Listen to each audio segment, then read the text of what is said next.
नाशिक शहरातल्या रस्त्यांचा खड्ड्यांचा प्रश्न असो किंवा पाण्याचा प्रश्न असो, मनसे आणि ठाकरे गटाच्या वतीनं आज जो शहरातून मोर्चा काढला जातोय त्या मोर्चात आपण जर पाहू शकत असाल तर महिला ज्या आहेत त्या हंडे घेऊन या मोर्चामध्ये सहभागी झालेल्या आहेत आणि एक प्रशासनाविरोधातला रोष जो आहे तो व्यक्त केला जातोय। काय सांगाल आजचा जो मोर्चा काढला जातोय? भाऊ, तुम्ही आज बघत आहात की नाशिक जिल्ह्याभरच्या महिला, जास्तीत जास्त प्रमाणात मी महिला म्हणते, महिला इथे रस्त्यावर उतरल्या आहे। कारण एक गृहिणीला जो काही विषय असतो तो सगळा आपल्या किचनपासून सुरुवात होतो।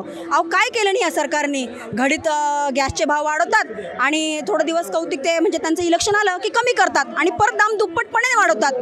गॅस झालं, स्मार्ट मीटर झालं, रेशनिंगचे धान्य झालं, आपलं सगळ्या गोष्टीचे त्यांनी भाव वाढवले आहेत। आणि महिला सुरक्षित आहेत कुठे? दिवसा ढवळ्या तुमच्या चेन स्कॅनिंग चालतात हो, बलात्कार होतात मुलींवर। म्हणून आम्ही असे तर खूप प्रश्न आहेत, खड्ड्यांचे आहेत, पाण्याचे आहेत, आपल्या शेतकऱ्यांचे आहेत। आम्ही सर्व प्रश्न घेऊन आमचे शिवसेना व मनसे हा संयुक्त जन आक्रोश मोर्चा आम्ही काढलेला आहे आणि सरकारला जाग येण्यासाठी हे तर आमचं फक्त आता म्हणतात ना, ही पहिली इनिंग आहे। जर एवढे करून सरकारला जाग आली नाही तर हाच मोर्चा आम्ही मुंबईपर्यंत नेऊ। जय हिंद, जय महाराष्ट्र। हंडे घेऊन महिला सहभागी झालेल्या आहेत, काय सांगा? हो, हंडे घेऊन या ज्या महिला आल्यात नाशिकच्या विविध भागातून आलेल्या आहेत। का आल्या आहेत तुम्हाला त्याचं कारण पण सांगते। आम्ही भरपूर वेळेस आंदोलन केलं, अगदी नगरपालिकेपर्यंत आंदोलन केलं। का की त्यांना फक्त 15 ते 20 मिनटं पाणी येतो। 15 ते 20 मिनटं पाणी म्हणजे 2-3 हंड्यांमध्ये, आणि ते पण प्रेशर कमी। आम्ही वारंवार त्यांना सांगतो की तुम्ही प्रेशर वाढवा आणि टायमिंग वाढवा, तर यांनी काही त्याच्यात दखल घेतली नाही आहे। महिलांना पाणी हे अत्यावश्यक गोष्ट आहे घरामध्ये। दिवसभरात आपल्याला पाणी हा प्रकार खूप लागतो, म्हणून आमच्या महिला स्वतःहून आम्ही न सांगता ते डायरेक्ट हंडे घेऊन रस्त्यावर उतरल्या आहेत, हे तुम्ही बघू शकता। आज आम्ही संयुक्त जन आक्रोश मोर्चामध्ये सहभागी झाले।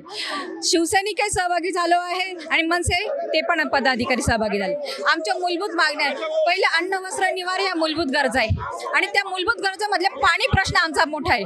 आमचं पाणी तुम्ही तिकडे दिले औरंगाबादला, एवढी गोदावरी आमची वाहते, तर आम्हाला तुम्ही 2 वेळचं पाणी व्यवस्थित देऊ शकत नाही। काही भागांमध्ये आजही इतकी बिकट परिस्थिती आहे तर तिथे तुम्ही 10 मिनिटाचं पाणी सुद्धा व्यवस्थित देऊ शकत नाही।